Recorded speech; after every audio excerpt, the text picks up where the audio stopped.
badly need a baby girl. I don't know why. उसको पता लग रहा था that I'm very emotionally disturbed. एक तो शीना को बिल्कुल पसंद नहीं आता जब मैं रोता हूँ, और शीना को ये भी पसंद नहीं आता कि मैं कोई भी काम हाफ हार्टेडली करूँ। मैं ठीक हूँ। पिछले कुछ 6-7 दिन काफ़ी मुश्किल गए हैं दो, क्योंकि जिस तरह का ट्रैक चल रहा है एंड आप कुछ भी कर लो बट उस ट्रैक से आपको अपने आप को सेपरेट करना बहुत मुश्किल होता है, क्योंकि फिर अगर आप सेपरेट कर लोगे तो फिर वो आप परफॉर्म नहीं कर सकते हो। एंड मेरा थोड़ा सा प्रोसेस वैसा ही है, तो मैं ठीक हूँ बट कोशिश कर रहा हूँ कि थोड़ा सा अपने आप को डिस्ट्रैक्टेड रखूँ और सिर्फ जब सीन्स हो तभी वो जोन में रहूँ एंड तब तक एंजॉय करूँ।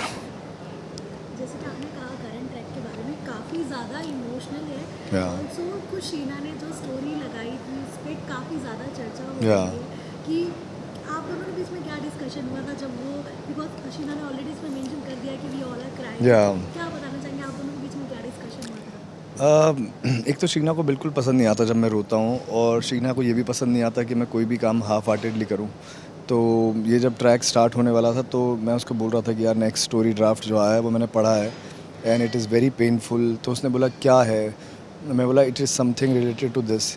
तो उसने मुझे वहीं रोक दिया था कि मुझे बताओ मत, ये ना तो मैं ये एपिसोड्स देखूँगी और ना मुझे ये सुनना है।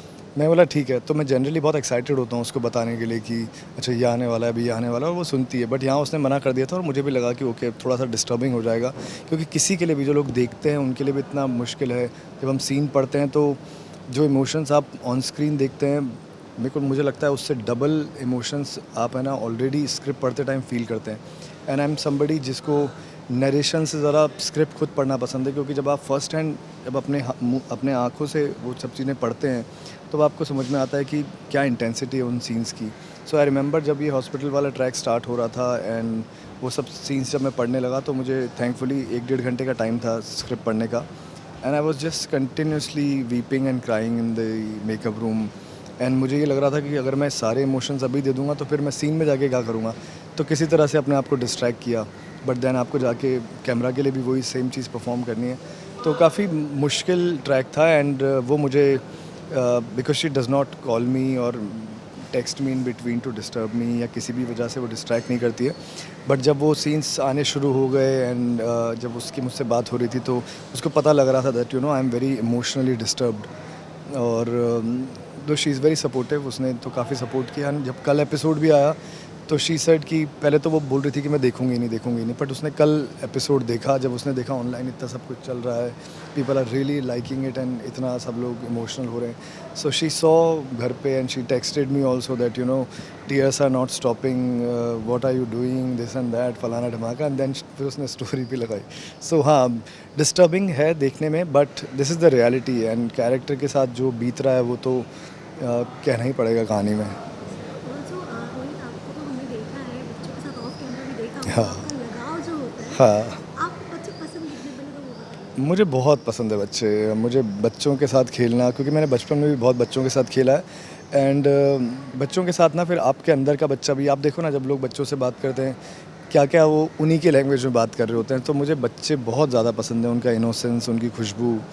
एंड जब वो आपसे, हम तो चलो बड़े हैं, हमको पता है उनके साथ कैसे, बट जब वो आपके साथ इंटरेक्ट करना शुरू करते हैं that feeling is very very different. So I love being around kids. And जब भी कोई बच्चा कहीं पे भी सेट पे या मैं बाहर भी होता हूँ, मुझे दिखता है, सबसे पहले मेरा मन करता है कि मैं गोद में लूँ और थोड़ी देर एक टाइम, अच्छा सा टाइम स्पेंड करूँ बच्चों के साथ। इन फ्यूचर आप जब भी आप पापा बनेंगे, या आपको क्या बेबी गर्ल चाहिए होगी या बेबी बॉय?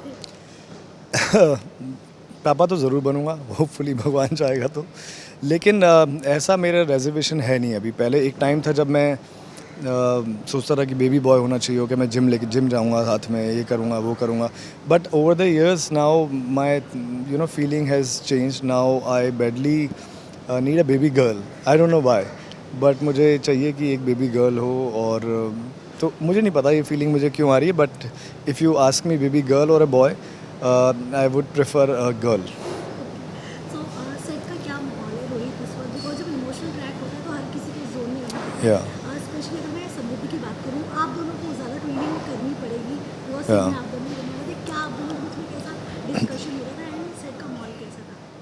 सेट का माहौल देखो, इन दिनों में ऐसा था कि जो पूरी फैमिली थी वो तो पोदार हाउस में थी। हम लोग हॉस्पिटल में सिर्फ 4 लोग थे, रूही, रोहित, अरमान एंड अबीरा। उसमें भी अबीरा और रूही जो थे वो ऑलरेडी ऑपरेशन थिएटर में थे। तो जो सारा जो फर्स्टली जो सबसे ज़्यादा इमोशनल बर्डन था वो रोहित और अरमान के ऊपर था, क्योंकि वो लोग हॉस्पिटल में थे, ऑपरेशन थिएटर के बाहर थे एंड दे वर वेटिंग। फिर उनको वो न्यूज़ मिलना कि दोनों में से किसी एक को आप बचा सकते हो, साइन करो उस पेपर के ऊपर, वो भी बहुत भारी मोमेंट होता है। अरमान के लिए और भारी था क्योंकि अबीरा उसको बोल के गई कि तुम बेबी को बचाना है, एंड अरमान ने उसको कहा था कि नहीं मैं अबीरा को बचाऊंगा। और जब वो लास्ट में बोल के गई तो अरमान उसको कुछ कमिट नहीं कर सकता था, बिकॉज वो नहीं चाहता था ऑपरेशन थिएटर में जाने से पहले वो कोई भी ऐसी बात करे जो अबीरा नहीं चाहती, क्योंकि अबीरा चाहती थी कि वो बेबी को चूज़ करे। सो वो वहाँ पर चुप हो जाता है, वो कुछ बोलता नहीं है। बट जब वो मोमेंट आता है साइन करने के लिए तो ऑब्वियसली वो अबीरा को चूज़ करता है।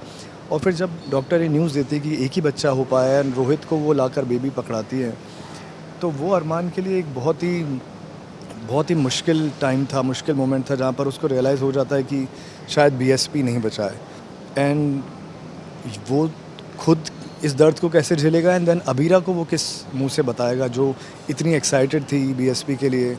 अरमान ने तो कहा भी था उसको प्रोसीजर कराने के लिए, अबॉर्ट कराने के लिए, बट अबीरा ने नहीं मानी थी, ज़िद पर अड़ गई थी। तो वो मोमेंट बहुत मुश्किल होने वाला था अरमान के लिए। बट रोहित आकर अपना बच्चा देकर उसको बोलता है कि ये भाभी को आप दे दो, भाभी ने इतना, आप लोगों को कॉम्प्लिकेशंस हैं, हम लोग तो फिर शायद ट्राई कर सकते हैं।